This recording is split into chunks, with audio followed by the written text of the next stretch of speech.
Hello students.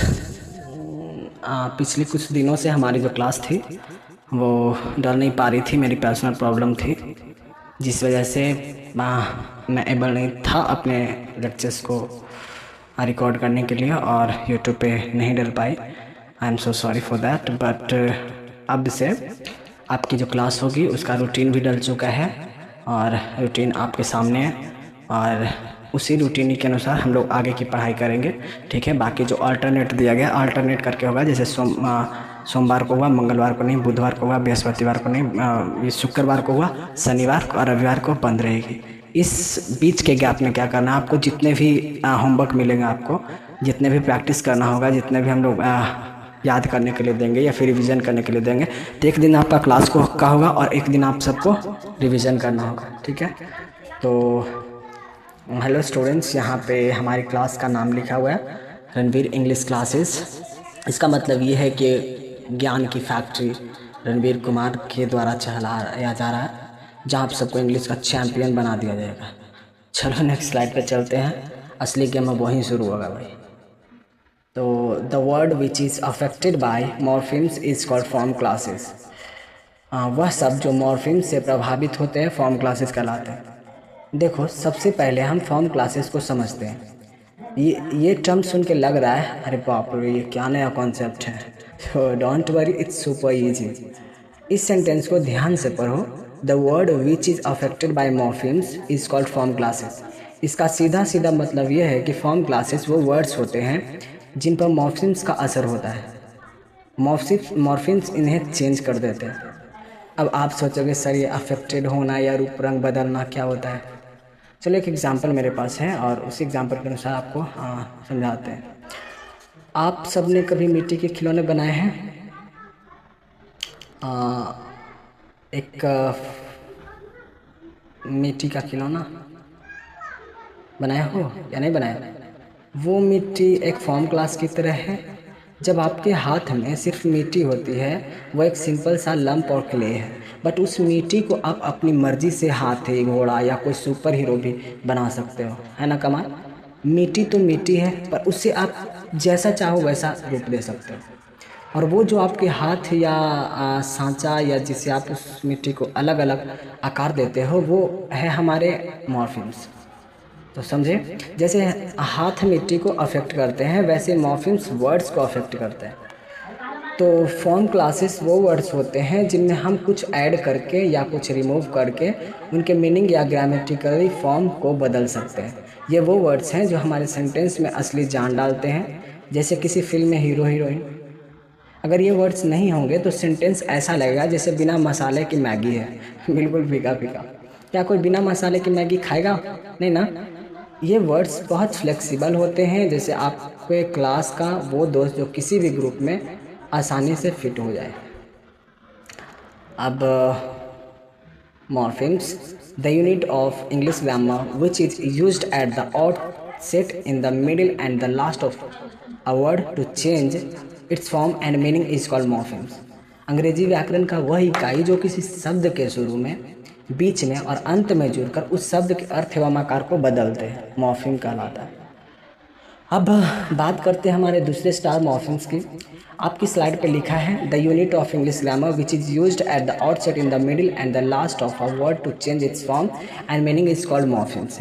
इसका एक एक वर्ड एक्सप्लेन करता हूँ, ध्यान से सुनो। The unit of English grammar मतलब ये इंग्लिश ग्रामर की सबसे छोटी, सबसे बेसिक इकाई है। जैसे आपकी बॉडी में सेल्स होते हैं सबसे छोटी यूनिट, वैसे वर्ड्स के लिए मॉर्फिम्स हैं।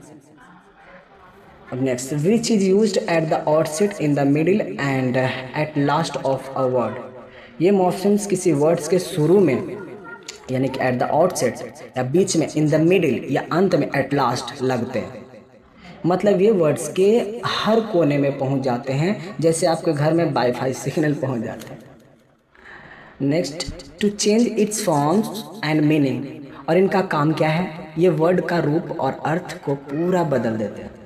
तो इसका पूरा मतलब है अंग्रेजी व्याकरण का वह इकाई जो किसी शब्द के शुरू में, बीच में और अंत में जुड़कर उस शब्द के अर्थ एवं आकार को बदले, मॉर्फिम्स कहलाता है।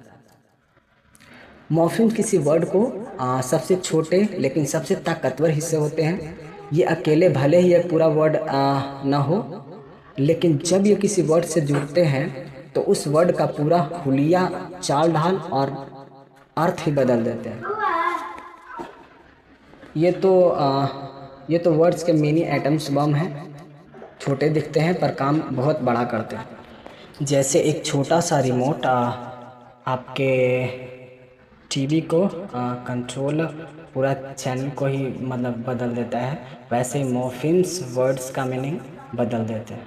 ठीक है, और एग्जांपल ऑफ मॉर्फिम्स, यहाँ पे कुछ एग्जांपल है जैसे कि dom, maintenance, ication, URE, IFY, ISE, IJT, ATE, EN, AN, ESE, RE, FUL, OUS, LY, IAT, ISM, SM और ईएन, एटीआईओएन, आईओएन एक्सेट्रा। ये जो लिस्ट दी गई है ये मॉर्फिम्स के कुछ एग्जांपल है जो हम वर्ड्स में जोड़ते हैं। जैसे आपकी क्लास में अलग अलग टाइप्स के स्टूडेंट्स होते हैं, वैसे मॉर्फिम्स के भी अलग अलग टाइप्स होते हैं। ये नोट पॉइंट है, un plus pleasant is equal to unpleasant. देखो प्लेजेंट का मतलब होता है सुखद, इसको नाइस, एंजॉयबल भी कह सकते हैं। अब इसके आगे हमें क्या लगा है, अन, यूएन, तो क्या बन गया, अनप्लेजेंट। इसका मतलब हो गया असुखद, यानी कि नॉट प्लेजेंट, या अन एनी प्लेजेंट के अर्थ को ही पलट दिया, दोस्त से दुश्मन बना दिया। जैसे कभी कभी आपका मूड बदल जाता है, पल में खुश पल में दुख, ये अन उस मूड स्विंग्स की तरह है। जैसे हमारे पास अलग अलग तरह के मूड स्विंग्स होते हैं, ठीक है, उसी को चेंज कर दिया। अब next, dish plus house, dish house. Student, ये डिश हाउस एक कॉमन वर्ड नहीं है इंग्लिश में, but this example shows how dish can attach to a word. More common example with dish would be dislike, नापसंद करना, और disappear, गायब हो जाना। जैसे अगर आपको क्लास टेस्ट पसंद नहीं है तो आपको वो डिसलाइक है। Here dis adds a negative और अपोजिट मीनिंग। ओके, नेक्स्ट हमारे पास है माउस। माउस यहाँ पे माइस, मैन, मैन। अरे वाह, ये तो जादू हो गया। माउस एक चूहा से बन गया माइस, बहुत सारे चूहे, और मैन एक आदमी से बन गया मैन, बहुत सारे आदमी। ये तो ऐसा है जैसे एक चॉकलेट खाओ और अचानक पूरा पैकेट मिल गया। यहाँ मॉर्फिम बाहर से नहीं लगा बल्कि वर्ड के अंदर ही चेंज हो गया है। इसका इन्फिक्स बोलते हैं, जो हम आगे पढ़ेंगे। Moral plus ISM, moralism. देखो मोरल का मतलब होता है नैतिक, related to right and wrong. जब हमें इसमें आईएसएम लगाया तो क्या बन गया, मोरलिज्म। इसका क्या मतलब हो गया, नैतिकवाद या नैतिक सिद्धांत, ए सिस्टम ऑफ मोरल प्रिंसिपल्स। जैसे पहले आप सिर्फ होमवर्क करते थे, अब आप होमवर्किज्म पर भाषण देने लगे कि होमवर्क क्यों ज़रूरी है। ये आईएसएम एक थॉट या आइडियोलॉजी को रिप्रेजेंट करता है। ठीक है, नेक्स्ट है हमारे पास ट्रांसलेट प्लस ओआर, ट्रांसलेटर। यहाँ ट्रांसलेट एक वर्ब का रूट है, meaning to convert from one language to another. जब हमें इसमें और ओआर लगाया तो क्या बन गया, ट्रांसलेटर। इसका मतलब हो गया अनुवादक। अनुवादक मतलब द पर्सन हु ट्रांसलेट्स, जो ट्रांसलेट करता हो। जैसे आज का गूगल ट्रांसलेट करता है, क्या पता आपके स्कूल में भी कोई ट्रांसलेटर हो जो दोस्तों की चुगली एक ग्रुप से दूसरे ग्रुप में ट्रांसलेट करता हो। देखा, ये छोटे छोटे मॉर्फिम्स कितने कमाल करते हैं, बिल्कुल जेम्स बॉन्ड की तरह छोटे दिखते हैं पर बड़ा काम करते हैं। अब नेक्स्ट स्लाइड पे हम लोग चलते हैं। ठीक है, prefix, suffix, types of morphemes में देखें, prefix, suffix and infix are known as morphemes. आपकी स्लाइड बता रही है कि मॉर्फिम्स को उनकी पोजीशन के हिसाब से 3 मेन टाइप्स में डिवाइड किया गया। यह है मॉर्फिम्स के 3 जासूस भाई। ठीक है, सबसे पहला हमारा प्रीफिक्स, जो वर्ड्स के आगे लगता है, सफिक्स जो वर्ड्स के पीछे लगता है, इनफिक्स जो वर्ड के बीच में घुसता है। ठीक है, थोड़ा कम दिखता है, छुपा रुस्तम है। चलो इन तीनों भाइयों से बारी बारी मिलते हैं और देखते हैं ये क्या क्या करते हैं। अब नेक्स्ट स्लाइड पे आते हैं। The morpheme which is used at the outset of a word to change its form and meaning is called prefix. इसका मतलब है वह मॉर्फिम जो किसी शब्द के बिल्कुल शुरू में जुड़कर उनके रूप और अर्थ को बदल देते हैं उसे प्रीफिक्स कहते हैं। ठीक है, तो आप लोग बहुत अच्छे तरीके से समझ चुके होंगे। प्रीफिक्स हमेशा वर्ड्स के शुरू में एट द बिगिनिंग आते हैं। ये ऐसे हैं जैसे फिल्म में हीरो की धांसू एंट्री आते हैं, पूरा सीन बदल देते हैं। जैसे आपके फेवरेट हीरो की एंट्री होती है, आप सब तालियां बजाने लगते हो, वैसे प्रीफिक्स वर्ड के आते उसका अर्थ बदल जाता है। ठीक है, example UN, IL, DIS, EN, IM, IR, IN, EM etc। ये कुछ बहुत कॉमन प्रीफिक्सेस हैं जो इंग्लिश में रेगुलरली यूज होते हैं। Example pre plus fix, prefix. अरे वाह, प्रीफिक्स वर्ड खुद ही अपने नाम का एग्जाम्पल है। प्री का मतलब होता है पहले यानी बिफोर, और फिक्स का मतलब होता है लगाना यानी कि टू अटैच। तो पहले लगने वाला बिल्कुल सही, ये तो सेल्फ एक्सप्लेनेटरी हो गया। अब EN प्लस लाइटन, इनलाइटन। देखो लाइटन का मतलब होता है हल्का करना, टू मेक लाइटर, या रोशन करना, टू ब्राइटन। जब हमने इसमें EN प्रीफिक्स लगाया तो क्या बन गया, इनलाइटन। इसका मतलब हो गया ज्ञान देना या प्रबुद्ध करना। टू गिव, इसका मतलब क्या हुआ, टू गिव नॉलेज और इल्यूमिनेट विथ अंडरस्टैंडिंग। जैसे मेरी ये क्लास आपके दिमाग के बल्ब जला रही है और आपको इनलाइटन कर रही है। ठीक है, नेक्स्ट हमारे पास IM प्लस मोटल, इमोटल। यहाँ मोटल का मतलब होता है नश्वर, something that can die not eternal. जब IM प्रीफिक्स लगा तो वर्ड बन गया इमोटल। इसका मतलब हो गया अमर, अनडाइंग। जैसे आपके फेवरेट कार्टून कैरेक्टर जो कभी मरते नहीं, वो इमोटल है। This plus house, this house. Again, this is an illustrative example of this working as a prefix. Other common uses of this include dislike, disagree, disconnect. All these words show this, bringing a negative or opposite meaning to the base word। जैसे class monitor की complaint से आपके दोस्ती में dislike हो जाए। अब हमारे पास है इन प्लस पावर, इम्पावर। यहाँ पावर का मतलब होता है शक्ति, स्ट्रेंथ, एबिलिटी।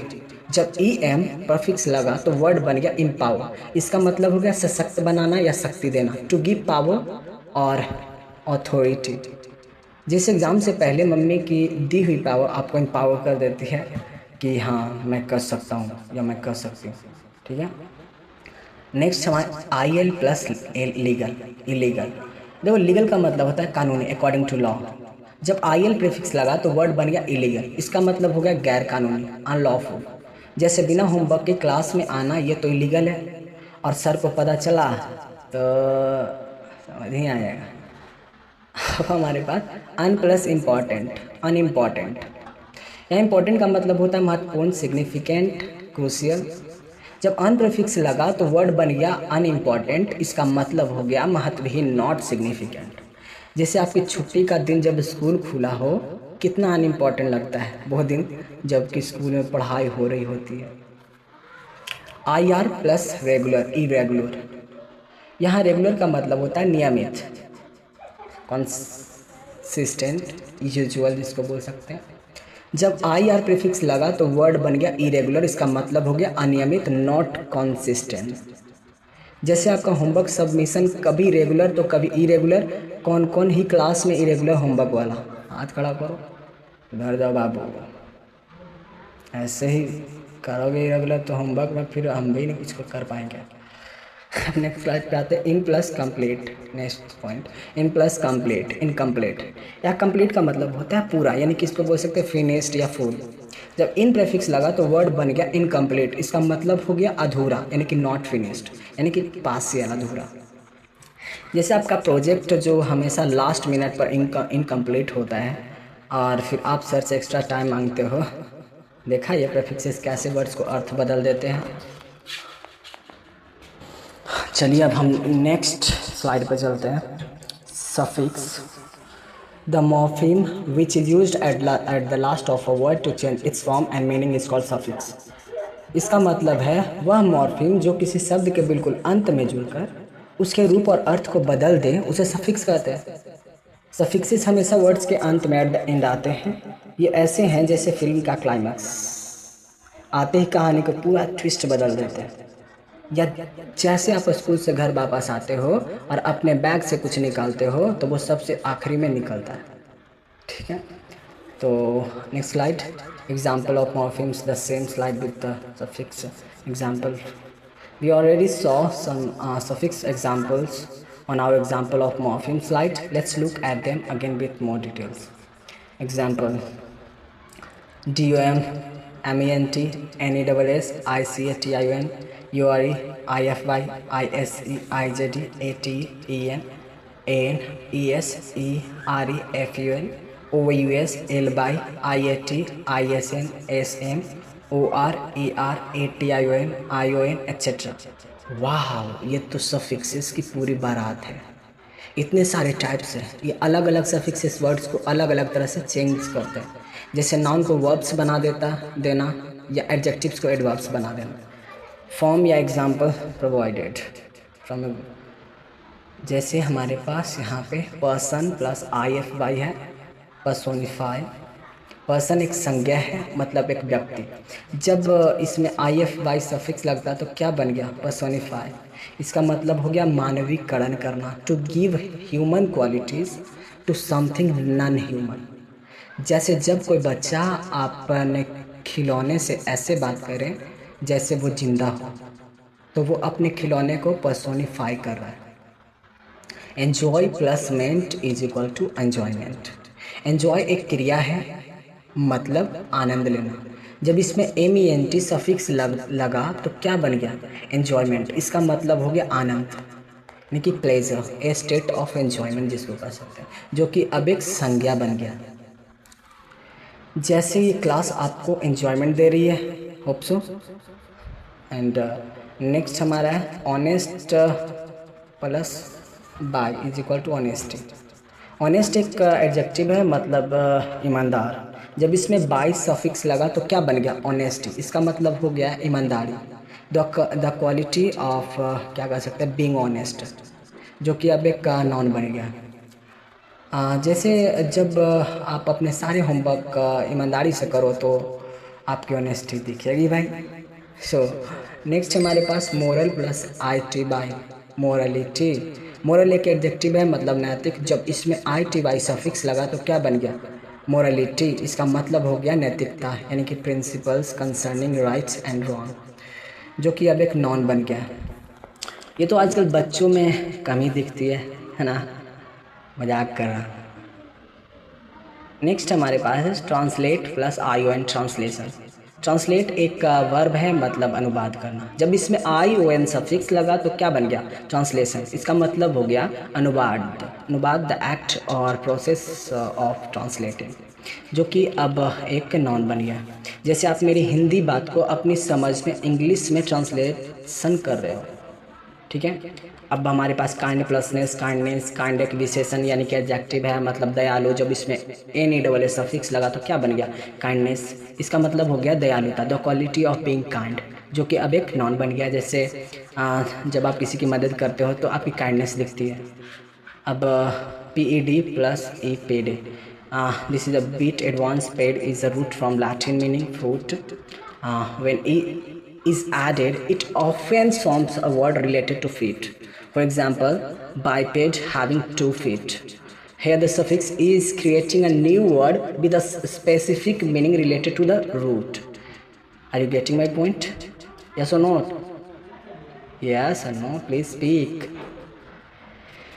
तो देखा सफिक्सेस कैसे वर्ड का पार्ट्स ऑफ स्पीच बदल देते हैं या उसके मीनिंग को नया रूप देते हैं।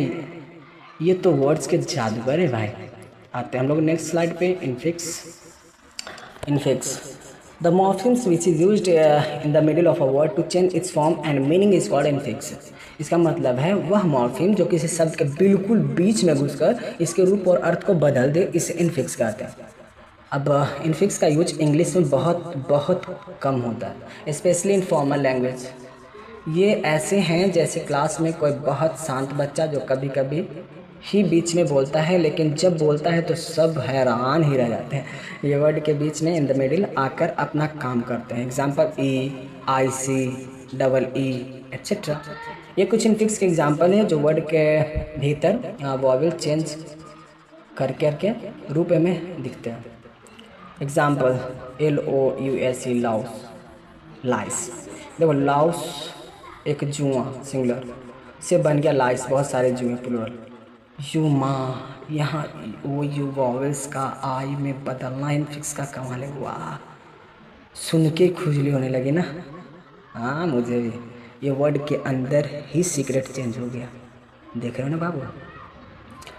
अब हमारे पास दूसरा है डॉर माउस, डॉरमाइस, डॉरमाउस का डॉरमाइस, सेम एज माउस एंड माइस, डॉरमाउस एक तरह का चूहा से डॉरमाइस बहुत सारे बन गया, बहुत सारे चूहे बन गए। यहाँ भी OU का आई में बदलना इनफिक्स का एग्जाम्पल है। Next goose, gauge. यहाँ गूस एक हैंड्स सिंगुलर से गीज बहुत सारी हैंड्स प्लूरल बना ना। ये ऊ का ई में बदलना भी इनफिक्स का कमाल है। जैसे क्लास में एक बच्चा शरारती हो और देखते ही देखते सब शरारती हो जाए, ये इनफिक्स उनकी तरह है, वर्ड के अंदर ही चेंज कर देते हैं। एक और फेमस एग्जांपल है मैन सिंगुलर, मैन प्लूरल। यहाँ ए का ई में बदलना भी इनफिक्स का एग्जांपल है। ये एग्जांपल्स दिखाते हैं कि कैसे इंटरनल वॉवेल्स चेंज वर्ड्स के मीनिंग या नंबर को बदल सकते हैं। ये हैं वर्ड्स के हिडन चैम्पियंस। अब आते हैं हमारे नेक्स्ट स्लाइड पे। अभी तक जितना कि उसको एक बार देख लेते हैं। अब तक हमने फॉर्म क्लासेस और मॉर्फिम्स को अलग अलग समझा।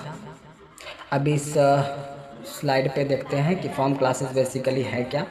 तो मेरे प्यारे स्टूडेंट्स, फॉर्म क्लासेस वो वर्ड्स के खिलाड़ी हैं जिन्हें हम मॉर्फिम्स यानी कि प्रीफिक्स, सफिक्स और इनफिक्स की हेल्प से अपनी मर्जी से तोड़ मरोड़ कर, कुछ लगाकर, कुछ हटाकर अलग अलग शेप्स दे सकते हैं।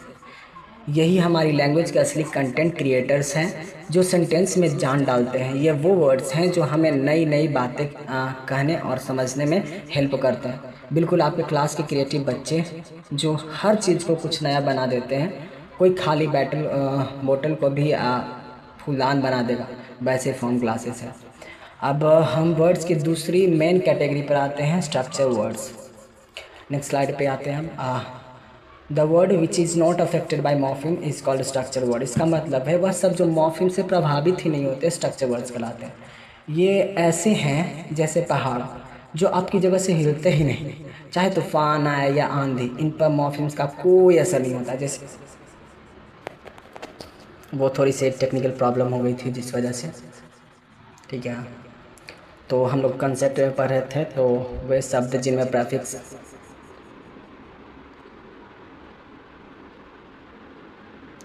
तो फिर से आते हैं, बार ये क्या हो रहा है।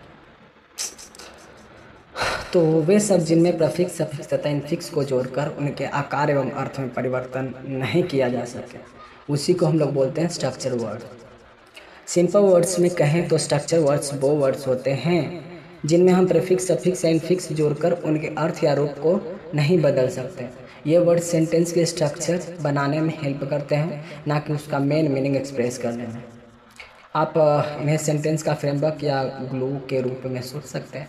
ये वर्ड सेंटेंस के अलग अलग हिस्सों के आपस में जोड़ते हैं और ग्रामेटिकली रिलेशन इस्टेब्लिश करते हैं। ये क्लोज्ड क्लासेस कहलाते हैं क्योंकि इनकी संख्या लिमिटेड और स्टेबल होती है और इनमें नए वर्ड्स शायद ही कभी जुड़ते हैं। जैसे आपके स्कूल के प्रिंसिपल सर, उनकी पोजीशन फिक्स है, कोई बदल नहीं सकता। या आपके घर का वाईफाई पासवर्ड, वो भी फिक्स है, कोई बदल नहीं सकता। नेक्स्ट हमारे पास एग्जांपल यहाँ पे दिया गया है, प्रोनाउन। ये नाउन्स की बॉडी डबल है, ठीक है, यानी कि नाउन के जगह पे अपना ये ले लेता है अपना जगह, इसी को हम लोग प्रोनाउन कहते हैं। जैसे कि बहुत सारे एग्जांपल है कि he, she, it, I, we, they, etcetera etcetera. आप इनमें कोई प्रीफिक्स या सफिक्स नहीं जोड़ सकते हैं, जैसे उन्हें या सी यानी डबल एस जैसे कोई चीज़ नहीं होती। ये तो इतने आलसी हैं कि खुद को बदलना नहीं चाहते, या कहो तो इतने कॉन्फिडेंट हैं कि इन्हें बदलने की ज़रूरत ही नहीं है। नेक्स्ट हमारे पास प्रीपोजिशन, संबंध बोधक अवयव, जिसको आप ये हिंदी में बोलते हैं। ये सेंटेंस का GPS है। कुछ एग्जाम्पल है इसका, इन, इनटू, टू, अपॉन, ऑन, और भी बहुत सारा है।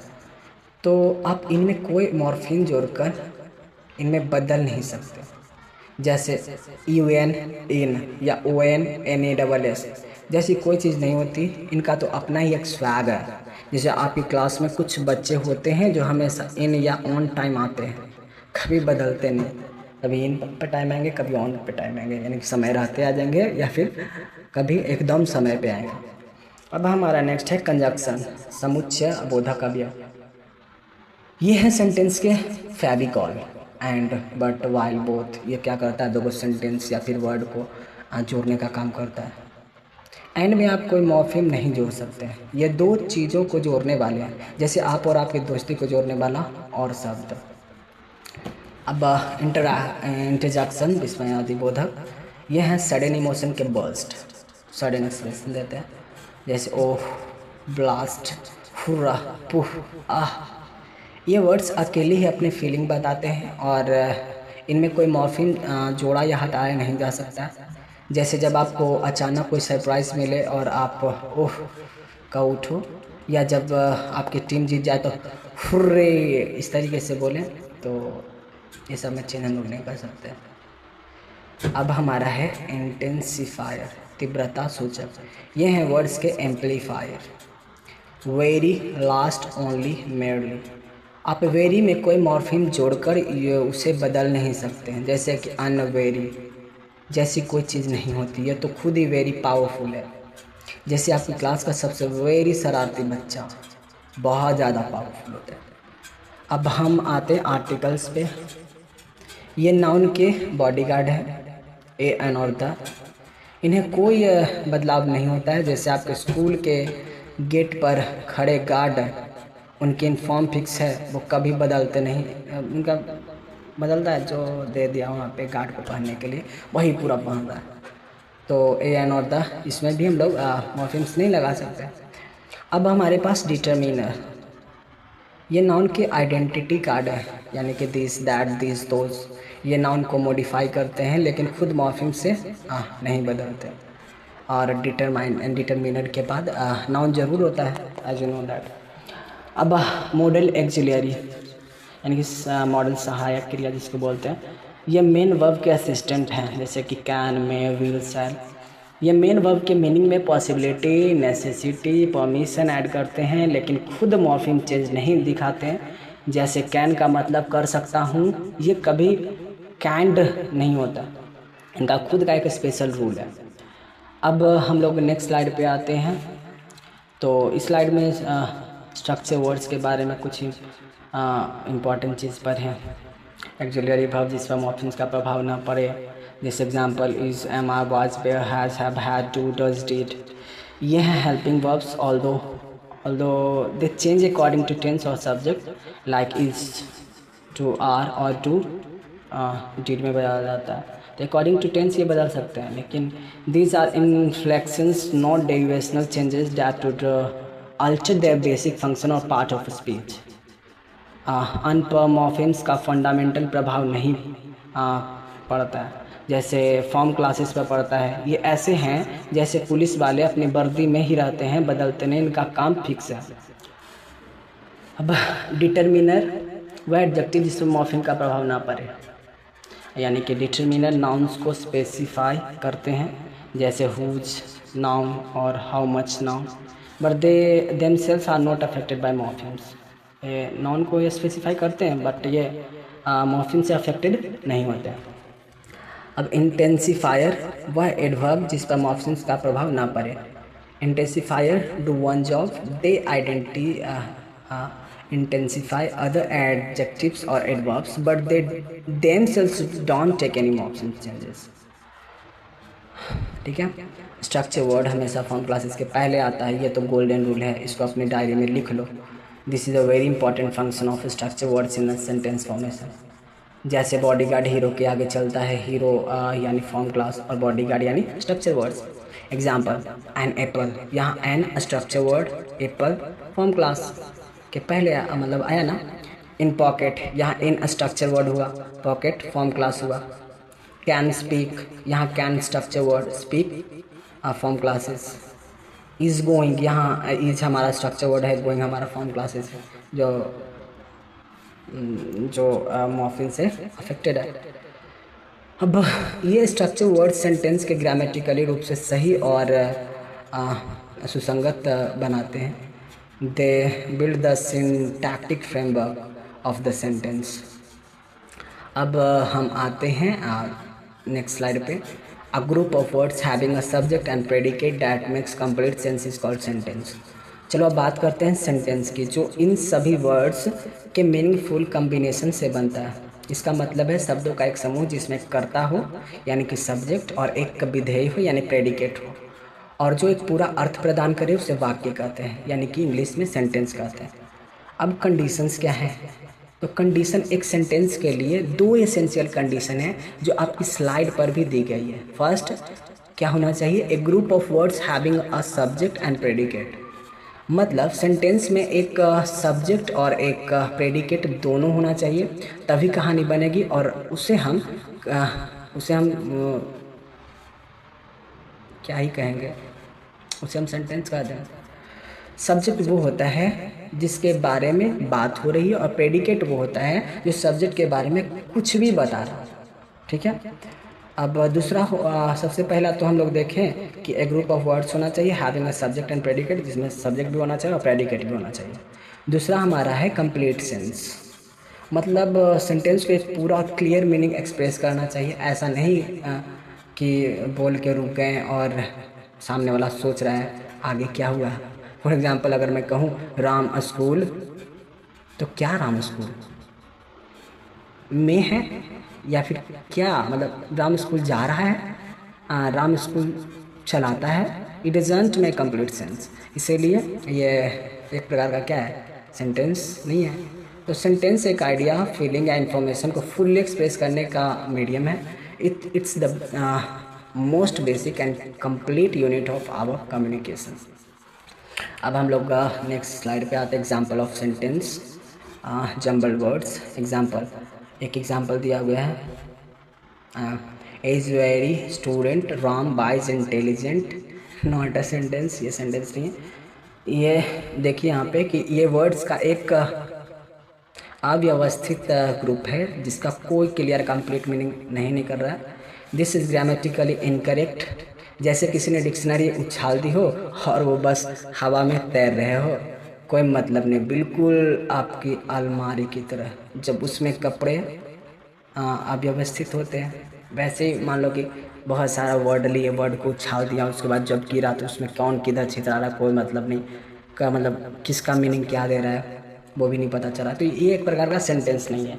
तो प्रॉपर सेंटेंस क्या है? Ram is a very wise and intelligent student, valid sentence है। तो यहाँ राम है और बाकी सब उसके बारे में बता रहे हैं, प्रेडिकेट। राम वहाँ पे सब्जेक्ट है, बिल्कुल सही ऑर्डर में और पूरा मतलब दे रहा है। ये तो बन गया पूरा फिल्मी डायलॉग्स जिसमें सब कुछ साफ साफ समझ में आ रहा है, जस्ट जोकिंग। तो माय डियर स्टूडेंट्स, आज हमने फॉर्म क्लासेस को समझा, जो वर्ड्स के वो रूप हैं जो मॉर्फोलॉजिकली चेंजेस से गुजरते हैं। हमने मॉर्फिम्स के various types, prefix, suffix, infix को भी डीपली देखा जो इन चेंजेस के रिस्पॉन्सिबल है। फिर हमने स्ट्रक्चर वर्ड्स पर डिस्कस किया जो सेंटेंसेस की ग्रामेटिकल स्ट्रक्चर को मेंटेन करते हैं और मॉर्फिन से अनअफेक्टेड रहते हैं। और इंट में हमने एक कंप्लीट सेंटेंस की डेफिनेशन और उसके एसेंशियल कंडीशंस को रिपीट किया। आई होप कि आज की क्लास आपके लिए बहुत बहुत इम्पॉर्टेंट रहा, बहुत ही नॉलेजेबल रही होगी और आपने इम्पॉर्टेंट कॉन्सेप्ट को अच्छे से समझा होगा। इंग्लिश लैंग्वेज को इफ़ेक्टिवली यूज करने के लिए इन फंडामेंटल एलिमेंट्स की अंडरस्टैंडिंग बहुत ज़रूरी है। So if you have any question, now is the time to ask. You can ask in on my comment section.